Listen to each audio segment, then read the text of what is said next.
Assalamualaikum warahmatullahi wabarakatuh. Waalaikumsalam warahmatullahi wabarakatuh. Selamat pagi anak-anak. Pagi. Bagaimana kabarnya kelas 11 MIPA 1 hari ini? Alhamdulillah sehat semuanya. Nah, sebelum kita masuk ke materi terlebih dahulu kita berdoa bersama-sama, nanti akan saya pimpin ya. Berdoa menurut kepercayaan masing-masing mulai. Bismillahirrahmanirrahim. Raditu billahi rabba wa bil islami dina wa bi Muhammadin nabiyyan wa rasulan. Rabbi zidni ilma warzuqni fahma. Amin. Ya rabbal alamin. Sudah selesai. Untuk hari ini kelas 11 MIPA 1 yang tidak masuk ada berapa anak? Jumlahnya 36 yang tidak masuk nih, berarti masuk semua ya? Ya. Ya, langsung saja. Ya, langsung saja. Kita akan memasuki hari ini yaitu materi prinsip dan praktek ekonomi Islam. Ya. Prinsip dan praktek ekonomi Islam. Nah, sebelum kita masuk ke materi terlebih dahulu kita harus mengetahui KD, rekomendasi dasar dulu, yaitu pertama yaitu menerapkan prinsip ekonomi Islam. Kita harus menerapkan prinsip-prinsipnya ekonomi Islam. Terus yang kedua mengetahui apa itu pengertian dari jual beli. Itu tadi ada jual beli, utang piutang dan sewa menyewa. Terus harus mengetahui tujuan pembelajaran. Tujuan pembelajarannya yang pertama yaitu siswa menerapkan ketentuan jual beli secara Islam. Yang kedua, siswa menjelaskan pengertian jual beli, utang piutang, sewa menyewa, dan harus bisa membedakan jual antara bank secara Islam dan bank konvensional. Terus yang terakhir menganalisis hikmah dan manfaatnya. Baik, kita mulai materi pertama ya. Langsung saja. Pengertian muamalah adalah aturan-aturan Islam yang mengatur manusia dengan urusan duniawi dalam pergaulan sosial. Muamalah ini berasal dari kata amalah, yu'amilu muamalah, yang berarti apa? Saling bertindak, saling berbuat, dan saling mengamalkan. Dengan kata lain, semua transaksi barang atau jasa yang dilakukan umat Islam harus sesuai cara muamalah. Muamalah itu kan hubungan manusia dengan manusia. Nah, di dalam macam-macam muamalah, itu apa macam-macam muamalah? Di situ ada jual beli, utang piutang, sewa menyewa. Lanjut. Pengertian dari jual beli. Jual beli di sini adalah suatu kesepakatan tukar menukar benda untuk memiliki barang terkait selamanya. Sebagaimana firman Allah Subhanahu wa taala di dalam surat Al-Baqarah ayat 275. A'udzu billahi minasy syaithanir rajim. Bismillahirrahmanirrahim. Wa ahallallahu bai'a wa harrama riba. Yang artinya apa? Dan Allah telah menghalalkan jual beli dan mengharamkan riba. Dalam muamalah jual beli, Islam itu mengenal 3 poin penting pelaksanaannya. Meliputi apa? Pertama yaitu syarat-syarat dari jual beli. Ada syaratnya. Terus yang kedua adalah khiyar. Yang ketiga adalah riba. Nah, syaratnya jual beli mencakup ada pelaku, ada barang, dan uang transaksi. Terus berikutnya adalah setelah khiyar baru riba. Riba ini adalah apa?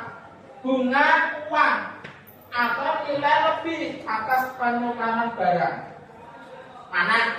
Untuk Jawa ini beranak. Pernah nggak kalian melakukan riba? Pernah nggak kalian melakukan riba? Tidak pernah, karena hukumnya adalah haram tadi.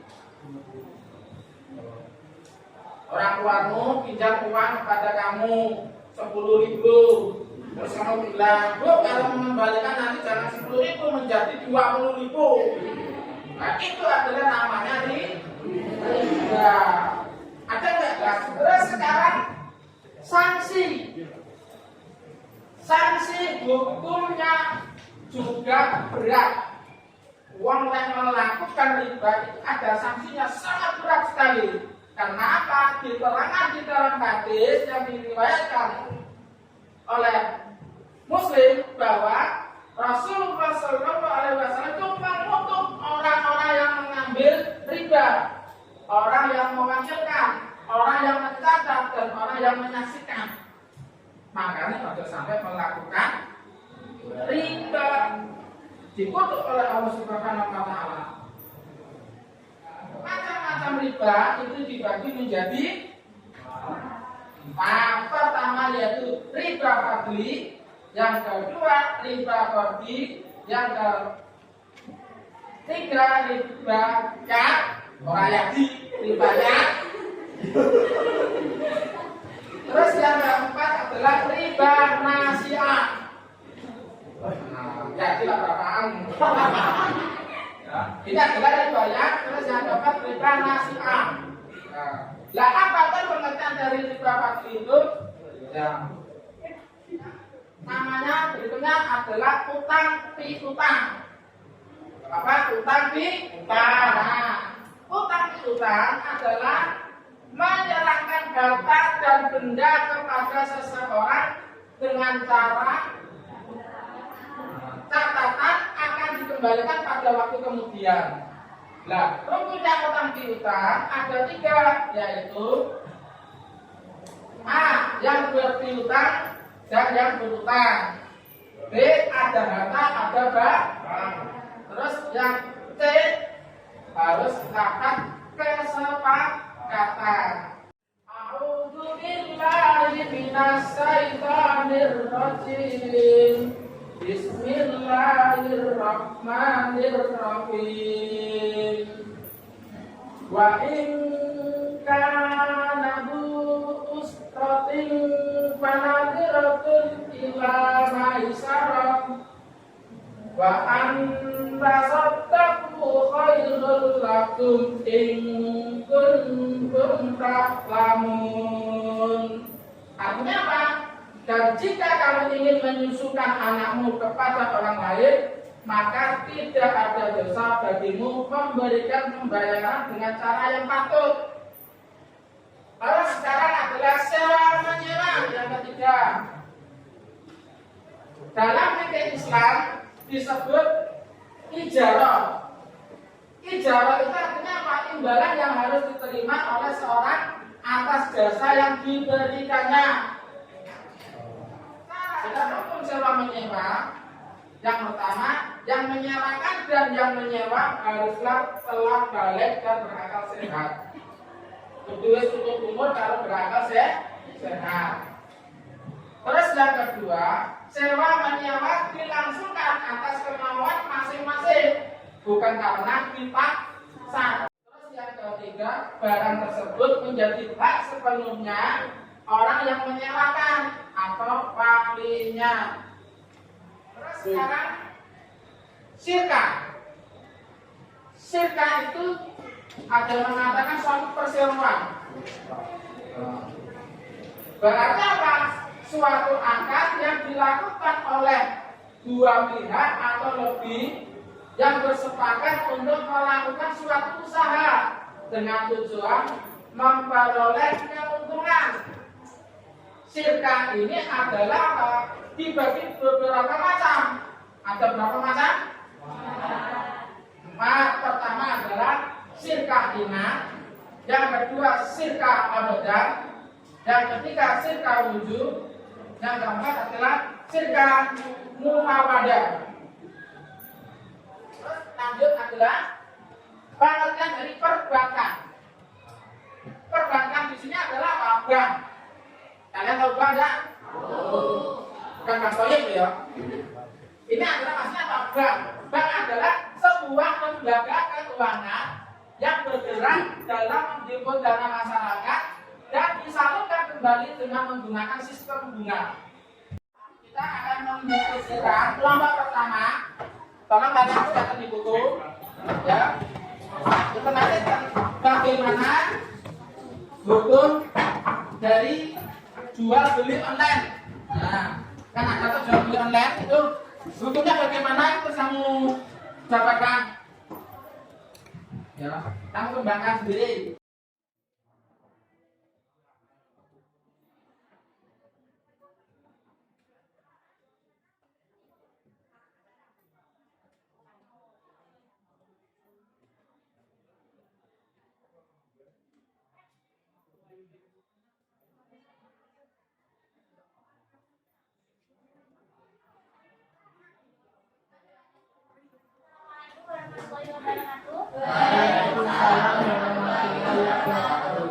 Saya mewakili kelompok saya akan mempresentasikan bagaimana hukum bunga untuk bank konvensional dan untuk bank syariah.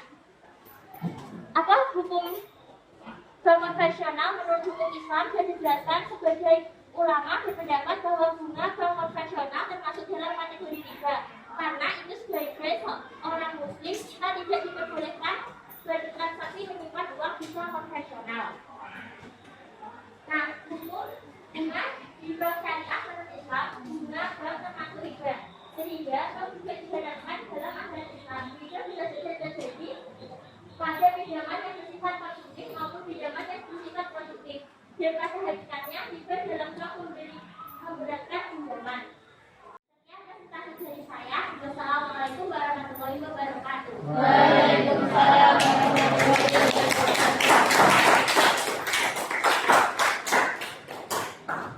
Terima kasih kepada anak-anak kelas 11 1 yang melakukan diskusi, ya. Semoga bermanfaat bagi kita semua. Ya. Mari kita tutup dengan bacaan hamdalah bersama-sama pembelajaran PAI pada hari ini. Alhamdulillah. Saya tutup sekian. Assalamualaikum warahmatullahi wabarakatuh. Waalaikumsalam.